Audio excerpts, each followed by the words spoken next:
marché américain, pour nous, ça a été un petit peu une évidence, puisque on est sur le marché qui représente 20% du marché mondial dans les objets connectés par carte SIM.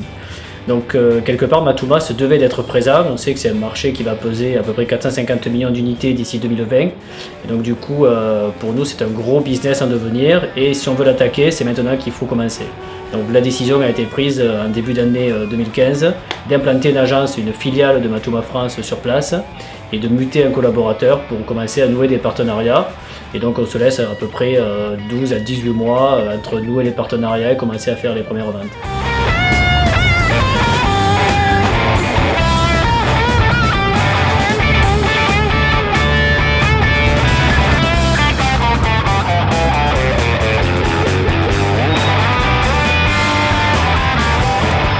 L'idée, c'est que Matuma North America, qui est le nom de notre filiale ici, devienne aussi importante que Matuma France, peut-être plus, on ne sait jamais.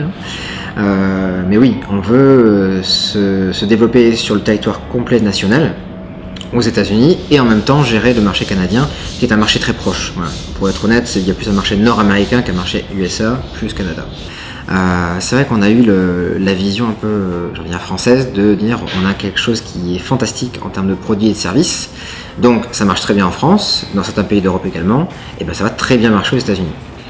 Le fait est que le produit est toujours aussi bon, ça c'est pas un souci. Par contre, l'approche en fait pour présenter ce produit et le proposer est totalement différente ici.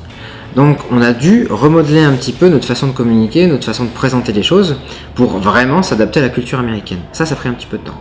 Par contre maintenant, 6 mois plus tard, on commence à avoir des débouchés plutôt intéressants, que ce soit des grandes sociétés américaines ou des plus modestes.